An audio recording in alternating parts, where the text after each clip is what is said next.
বিসমিল্লাহির রহমানির রহিম। Hello everyone, আসসালামু আলাইকুম। Welcome back to my channel simple life with Sabina daily blog.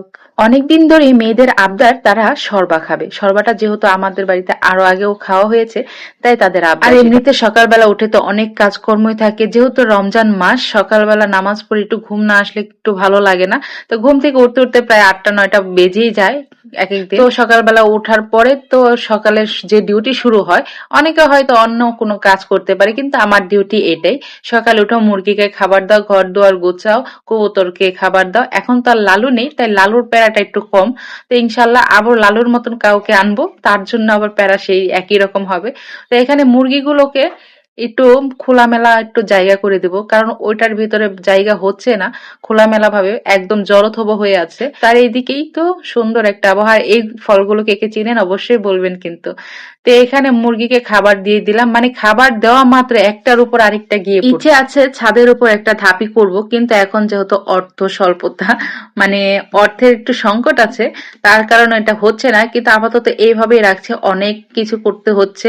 ভাই একটা ঘর তুলতে মানে যতটা কষ্ট না হয়, এই জোড়াতালির ঘর তুলতে কিন্তু তার চাইতে বেশি কষ্ট হয়।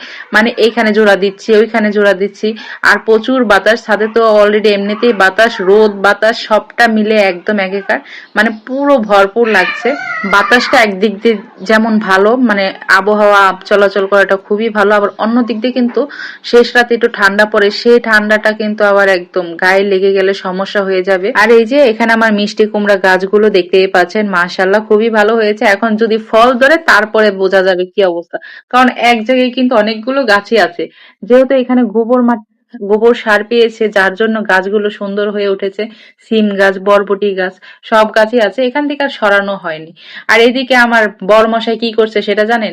আমার কাপড় কাটার কেচি এনে সে এখানকার কাটছে, নেট কাটছে। তো তার সাথে একটু রাগারাগি করলাম।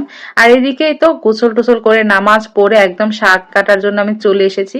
আর আজকে শাক রান্না করবো। একটু মিষ্টি কুমড়ার পাতাগুলো অনেক বড় হয়ে গেছে, তাই ভাবলাম একটু কেটে মানে খোলাসা করে দিই, হাওয়া বাতাস গেলে ফল ধরবে ভালো। তো কয়েকটা ডুগা, মানে ডুগা না, পাতাগুলো কেটে নিচ্ছে। পাতাগুলো দেখেন, ডাটাগুলো কি বড় বড় হয়েছে, একদম লম্বা লম্বা ডাটা। তো এখান থেকে কয়েকটা কেটে নিচ্ছি। কেটে এখন আমি কিন্তু এগুলো চিংড়ি মাছের শুটকি দিয়ে রান্না করব। খুব খেতে ইচ্ছে করছিল। আর এদিকে ওই যে আমার মেয়েরা, তারা এই যে বাঁশ খড়ি, মানে এদিকে নেট গুলো কেটে সব মুরগির জন্য নিয়ে গেছি, তাই বাঁশগুলো যে কেউ মানে লাকড়িতে রান্না করার জন্য নিয়ে যাবে। তাই ভাবলাম মেয়েকে বলছি যে এগুলো উঠায় নিয়ে আসো। তো আমার ছোট্ট মেয়েও একটা নিয়ে আসলো, এনে আমার কাছে দিয়ে গেল। তো আমি সেটা নিয়ে আর শাক নিয়ে চলে এলাম ঘরে। মানে রান্না করতে হবে, লাকড়িও হয়ে গেল, শাকও হয়ে গেল। তো এই তো রান্নাঘরে চলে এসেছি। এখানে মাছ টাছ আর আমার নানিকে দিয়েছি শাকগুলো বেছে দেওয়ার জন্য। আমার কিন্তু এদিকে অলরেডি রান্না এক পদ হয়ে গেছে। আসলে সারাদিন কাজ করার পরে জোহরের আজান দিলে দিন যেন একদম দৌড়ায় চলে যায়। তো এদিকে কিন্তু আমি শরবা রান্নার জন্য প্রস্তুতি নিয়েছি। আর এই যে শাক তরকারি সবকিছুই কিন্তু একদম কাটা ধোয়া বাছা কমপ্লিট। তো এখন শরবা রান্নাটা আগে করে নেবো, যেহেতু প্রায় সন্ধ্যের আজান দেওয়ার সময় হয়ে গেছে। এখানে আমি পেঁয়াজের বেরেস্তা করার জন্য পেঁয়াজ দিয়ে দিয়েছি। পেঁয়াজের বেরেস্তা করলে শরবার সাথে খেতে কিন্তু দারুণ লাগে। এই যে এদিকে কিন্তু আমার পেঁয়াজ বেরেস্তা একদম রেডি, একদম মোচমোচে করে ভেজে নিয়েছি। আর এই যে এখানে একদম পেঁয়াজ, কাঁচামরিচ, টমেটো, আদা, রসুন সবকিছু একসাথে কিন্তু ব্লেন্ডার করে নিয়েছি।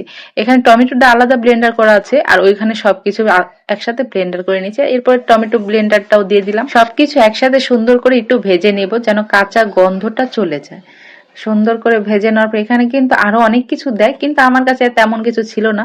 হ্যাঁ, গরম মশলা, তেজপাতা কিন্তু সবই দিয়েছি। আর এই যে মাংসটুক, এইটুক কিন্তু মানে মাংস আগে রান্না করে খেয়েছিলাম, আর অল্প একটু ছিল, সেটুক দিয়ে মিক্স করে রান্না করলাম। আর এই তো শরবা আর পরোটা বানিয়েছিলাম।